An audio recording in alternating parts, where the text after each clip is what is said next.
The following podcast is provided by Era Living, innovator in residential retirement options since 1987.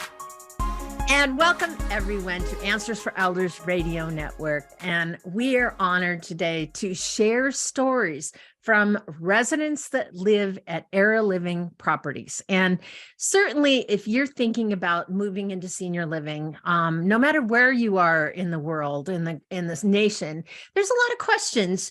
And not very often do you get the opportunity to have the inside scoop about people that actually live in communities. And so we're so thrilled to have residents share their story. And I'm going to introduce you to a very special lady by the name of Conklin. And I got to read her story last night, and I have to say it brought tears to my eyes. This is one that I will always remember. And Caroline, thank you so much for being on our program. You're welcome. Caroline, you live at Aljoya, but you Thornton Place, and obviously you had an experience happen to you when you moved in. Would you share a little bit about your experience? When we moved in, it was COVID had just shut down. Yeah. Everything. We just barely got in under the wire. It was March 17, 2020. Wow. So we moved in and we were in our apartment and we stayed there for the next year and a half, pretty much. They brought things to us. They brought games, they brought food, they brought drinks, they were very good about it, but we were still pretty isolated. Sure. We didn't even meet our next door neighbors for quite a while, several days at least. Yeah. And then obviously during the COVID time, you didn't really know anybody. That had to be a challenge. But what was your experience with the staff? You said they brought a lot of things to you.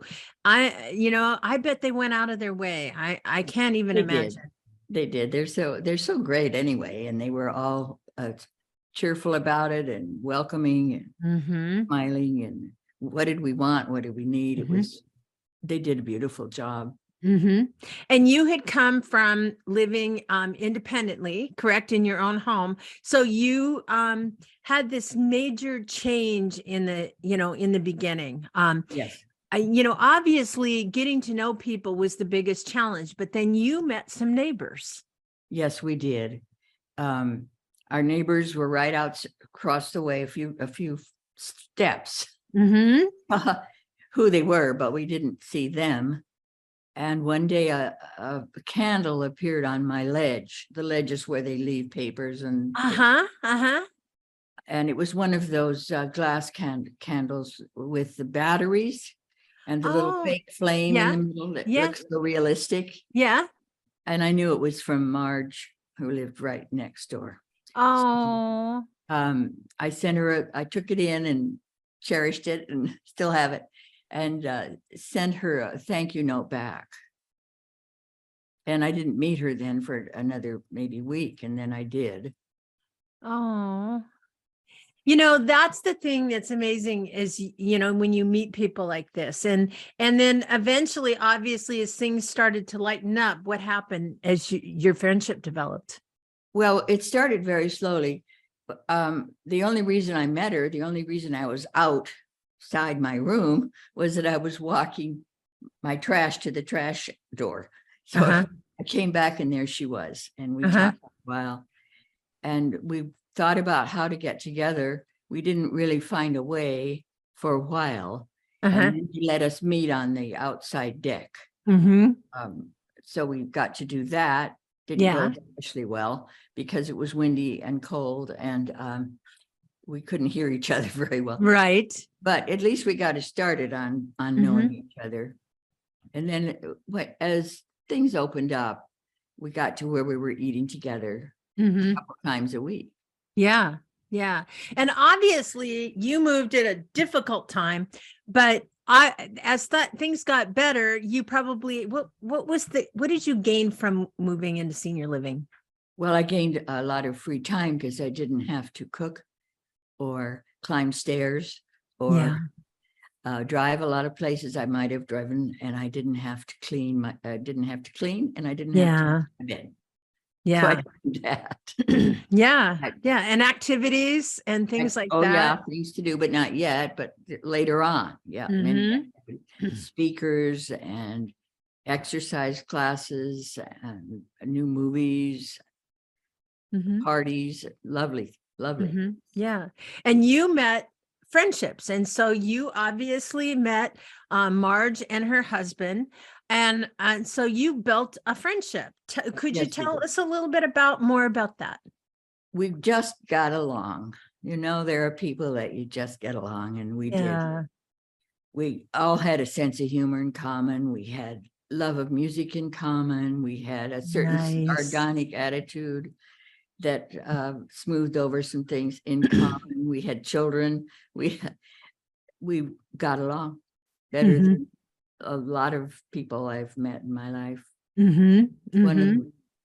the best friends. Yeah. Yeah. Mhm. And then and then Marge, she shared that she had eye issues. Is that true? Oh, right away. Yes. Yeah. She told me she couldn't, as I was walking up the hall, that she couldn't see me very well. Oh.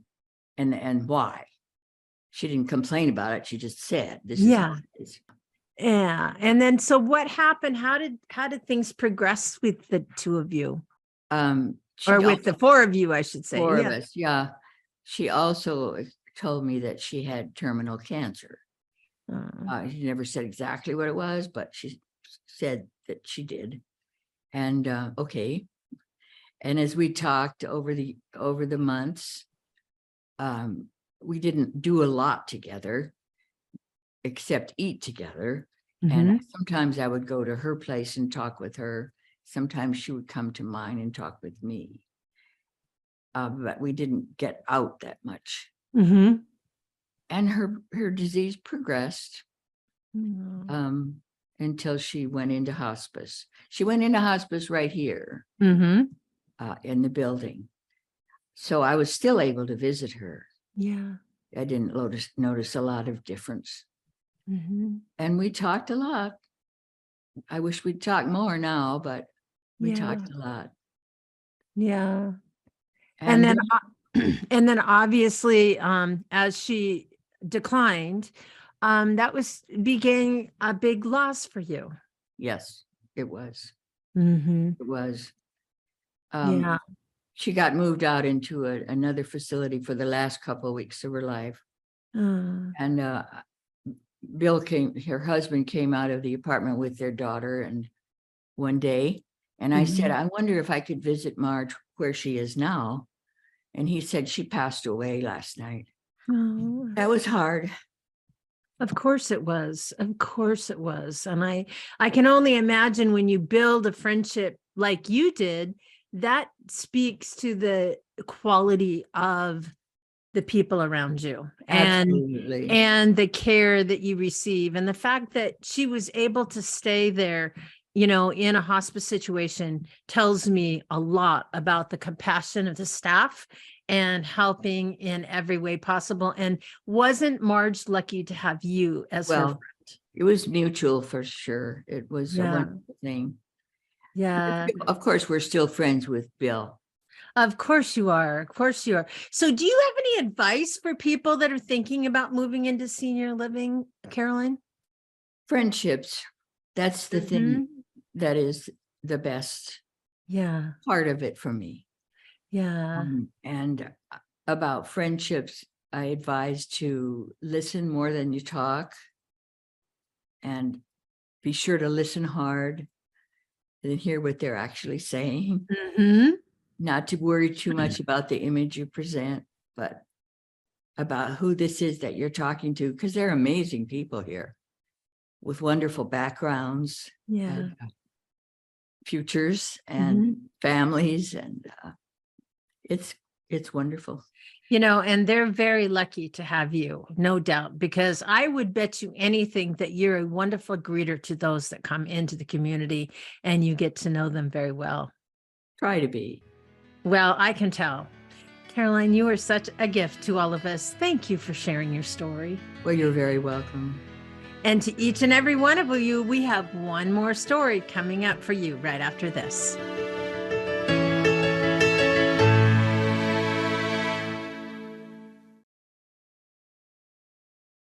Era Living is locally owned and operates 8 premier retirement communities in Seattle, Renton, Mercer Island, Bellevue, and Issaquah.